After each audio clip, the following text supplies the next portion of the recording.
기본적인 재테크죠. 예금과 대출에 대한 이야기, 즉 금리 소식 많이 보셨습니다.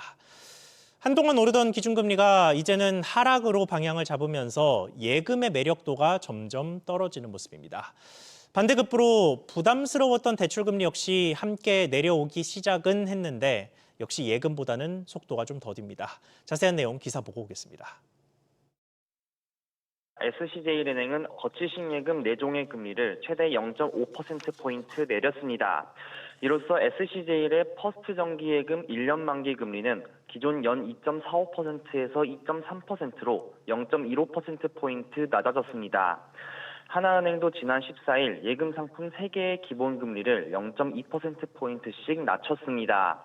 이로써 4대 은행의 대표 예금 상품 금리는 12개월 만기 기준 최고 연 3%로 집계됐는데요.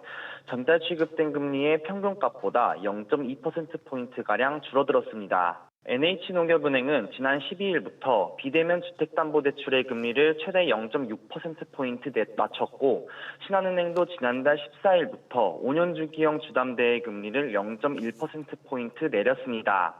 이에 맞춰 KB국민은행도 지난 14일부터 일부 비대면 주담대의 금리를 0.1%포인트 인하했습니다. 여전히 예금금리 인하폭에 못 미치는 상황인데요. 다만 연초부터 은행 간 대출 경쟁이 서서히 감지되고 있습니다.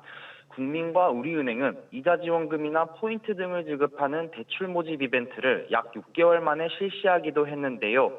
금융권 관계자는 가계대출 경영 목표가 초기화된 가운데 은행들도 자산 성장을 이루기 위해 향후 마케팅이나 금리 인하로 대출 경쟁이 본격화할 요인은 충분히 있다고 설명했습니다. 국회 정무위원회에 나온 김병환 금융위원장은 국내 은행의 신규 대출 금리 인하 여력이 있으며 이와 관련해 점검하겠다고 밝혔습니다. SBS 비즈 정동진입니다. 지난해 하반기 대출금리와 예금금리의 괴리가 자꾸만 커지면서 금융당국도 경고음을 내고 있습니다. 금융위원장과 금감원장 모두 은행들이 자체적으로 붙이는 대출 가산금리를 내릴 여력이 있는데 하지 않았다는 식으로 목소리를 냈죠.